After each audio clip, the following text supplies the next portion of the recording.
Good afternoon all of you. ನನ್ನ ಹೆಸರು ಶರಣ್ಯ ಅಂತ. ನಂದು ತುರುವೇಕೆರೆ. ನಾನು ಡಿಗ್ರಿ ಮುಗಿಸಿದ್ದು BSW ಚಿಕ್ಕನಾಕ್ನಹಳ್ಳಿ ಡಿಗ್ರಿ ಕಾಲೇಜ್ನಲ್ಲಿ. ಅಲ್ಲಿವರೆಗೂ ನನಗೇನು ಅಂದರೆ ಡಿಗ್ರಿ ಮಾಡಬೇಕು, ಡಿಗ್ರಿ ತಗೋಬೇಕು ಅಷ್ಟೇ ಇತ್ತು. ನಾನು ಡಿಗ್ರಿ ಮಾಡುವಾಗ ನನಗೆ ನಾಗರಾಜ್ ಸರ್ ಅಂತ ಹೇಳಿ ಅವರು ನೀನು MSW ಮಾಡಲೇಬೇಕು, MSW ಮಾಡೋದ್ರಿಂದ ಏನೆಲ್ಲ ಉಪಯೋಗ ಇದೆ ಅನ್ನೋದ್ರ ಬಗ್ಗೆ ತಿಳಿಸ್ಕೊಟ್ರು. ಸೊ ನನಗೆ ಅವಾಗ ಥಾಟ್ ಬಂತು, ನಾನು ಮಾಡಬೇಕು, MSW ಮಾಡಲೇಬೇಕು ಅನ್ನೋದು.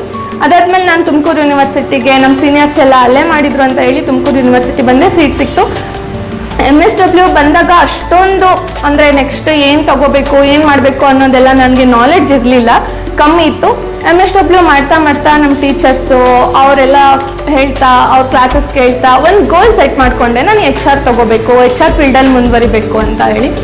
ನೆಕ್ಸ್ಟ್ HR ಫೀಲ್ಡಲ್ಲಿ ಮುಂದುವರಿಬೇಕು ಅನ್ನೋ ಗೋಲ್ ಸೆಟ್ ಆಯಿತು. ನಾನು ಸೆಕೆಂಡ್ ಇಯರಿಗೆ ಬಂದಮೇಲೆ HRಗೆ ಫೋಕಸ್ ಮಾಡಿದೆ. ಬಟ್ ನನಗೆ ಕಾಲೇಜಲ್ಲಿ ಥಿಯರಿಟಿಕಲಿ ಕಲಿಯೋದಕ್ಕೆ ಮಾತ್ರನೇ ಸಾಧ್ಯ ಆಗಿದ್ದು. ಮತ್ತು ಬ್ಲಾಕ್ ಪ್ಲೇಸ್ಮೆಂಟ್ ಅಂತ ಎಲ್ಲ ಬಂದಾಗ ಎಲ್ಲಿ ಹೋಗಬೇಕು ಅನ್ನೋ ಕನ್ಫ್ಯೂಷನ್ಸಲ್ಲಿ ನನಗೆ ಸೀನಿಯರ್ಸ್ ರೆಫರ್ ಮಾಡಿದ್ದು ಕರಣ್ HR ಅಕಾಡೆಮಿ. ಈ ಅಕಾಡೆಮಿಗೆ ನಾನು ಸರಿ ಆಯಿತು ಅಂತ ಹೇಳಿ ಜಾಯಿನ್ ಆದೆ.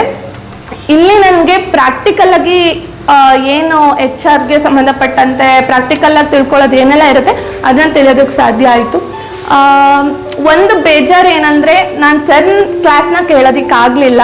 ನಮ್ಮ ಸೀನಿಯರ್ಸ್ ಎಲ್ಲ ಮಂಜುನಾಥ್ ಸರ್ ಕ್ಲಾಸ್ನ ಕೇಳಿದ್ದಾರೆ, ಬಟ್ ನನಗೆ ಅವಕಾಶ ಸಿಕ್ಕಲಿಲ್ಲ. ಅದು ನನ್ನ ದುರದೃಷ್ಟ ಏನೋ ನಂಗೆ ಗೊತ್ತಿಲ್ಲ. ಬಟ್ ಅದೊಂದು ಬೇಜಾರಿದೆ ಅನ್ನೋದು ಬಿಟ್ಟರೆ ನನಗೆ ಯಾವುದೇ ರೀತಿಯ ಬೇಜಾರು ಅಂತ ಇಲ್ಲಿ ಹೇಳ್ಕೊಳ್ಳೋದಕ್ಕೆ ಏನೂ ಇಲ್ಲ. ಮತ್ತು ಇನ್ನೊಂದು, ಸರ್ ನಮ್ಮನ್ನು ಬಿಟ್ಟೋದಾಗ ನಮಗಿದ್ದಿದ್ದ ಥಾಟು ಮ್ಯಾಮ್ ಇನ್ನು ಮುಂದೆ ನಮ್ಮ ಜೊತೆ ಹೇಗಿರ್ತಾರೆ, ಹೇಗೆ ಕ್ಲಾಸ್ ಮಾಡ್ತಾರೆ, ನಮಗೆ ಮುಂಚೆ ಥರ ನಮ್ಮ ಸೀನಿಯರ್ಸಿಗೆ ಸಿಕ್ಕಿರೋ ಕ್ಲಾಸಸ್ ನಮಗೆ ಸಿಗುತ್ತಾ ಅನ್ನೋದೊಂದು ಥಾಟ್ ತುಂಬ ಇತ್ತು ನನಗೆ, ಏನಾಗ್ಬೋದು ಅಂತ. ಬಟ್ ಮ್ಯಾಮ್ ಎಲ್ಲೂ ಕೂಡ ಬಿಟ್ಕೊಡ್ದೆ.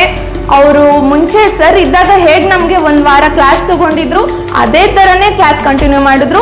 ನಮಗೆ ಸರ್ ಇಲ್ಲ ಅದನ್ನ ಯಾವುದನ್ನು ತೋರಿಸ್ಕೊಂಡಿಲ್ಲ. ಮ್ಯಾಮ್ಗೆ ಎಷ್ಟೇ ನೋವಿದ್ರು ಕೂಡ ಸ್ಟೂಡೆಂಟ್ಸ್ಗೆ ಎಲ್ಲೂ ಕೂಡ ಮೋಸ ಆಗೋದಕ್ಕೆ ಅವ್ರು ಬಿಡಲಿಲ್ಲ. ಅದೊಂದು ತುಂಬ ಖುಷಿ ಆಗುತ್ತೆ ನನಗೆ. ಎಲ್ಲರೂ ಕೂಡ ಮ್ಯಾಮ್ ಥರನೇ ತಗೋಬೇಕು ಲೈಫ್ನ, ಅವ್ರ ಥರನೇ ಮೋಟಿವೇಟ್ ಆಗಿರ್ಬೇಕು, ಅವ್ರ ಥರನೇ ಲೈಫ್ ಲೀಡ್ ಮಾಡಬೇಕು ಅನ್ನೋದನ್ನ ನಾನು ಫಸ್ಟ್ ಕಲ್ತಿದ್ದಿಲ್ಲಿ. ಕ್ಲಾಸು ಅನ್ನೋದನ್ನ ಬಿಟ್ಟು ನಾನು ಮ್ಯಾಮಲ್ಲಿ ಕಲ್ತಿದ್ದು ಇದು, ಸ್ಟ್ರಾಂಗ್ ಆಗಿರ್ಬೇಕು ವುಮೆನ್ಸ್ ಅನ್ನೋದನ್ನ. ಕ್ಲಾಸ್ ಅಂತ ಬಂದರೆ ಬೇಸಿಕ್ ಎಕ್ಸೆಲ್ ಫಾರ್ಮುಲಾಸಿಂದ ಹಿಡಿದು ನಮಗೆ ಮೇಲ್ ಮರ್ಜು CTC ಪ್ರತಿಯೊಂದುವರೆಗೂ ಇಲ್ಲಿ ಕ್ಲಾಸ್ ಪ್ರೊವೈಡ್ ಮಾಡಿದ್ದಾರೆ.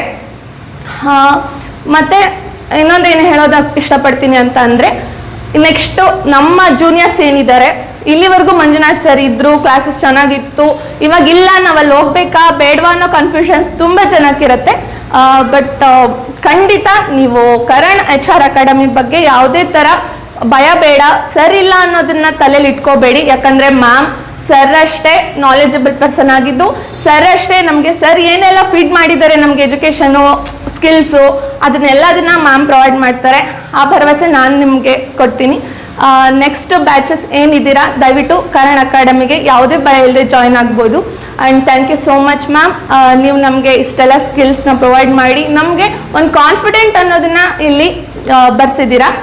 ಇಲ್ಲಿಗೆ ಬರೋವರೆಗೂ ಥಿಯರಿಟಿಕಲಿ ನಾವು ಏನೇ ಕಲ್ತಿದ್ರು ಕೂಡ ನಾನು ಹೋಗಿ ಒಂದು ಕಂಪ್ನಿಲಿ ಜಾಬ್ ಮಾಡೋಷ್ಟು ಎಬಲ್ ಇರೋದಿಲ್ಲ. ಯಾಕಂದರೆ ಪ್ರಾಕ್ಟಿಕಲಿ ನಮಗೇನು ಗೊತ್ತಿರೋದಿಲ್ಲ. ಫಾರ್ಮುಲಾಸ್ ಆಗಿರ್ಬೋದು, HR ಅಂದರೆ ಏನು, ಹೇಗಿರಬೇಕು ಅನ್ನೋದು. ಇಲ್ಲಿ ಒಂದು ಕಾನ್ಫಿಡೆನ್ಸ್ ಜೊತೆಗೆ ನಾವು ಹೊರಗೆ ಹೋಗ್ತೀವಿ. So thank you so much. Thank you ma'am. Thank you all.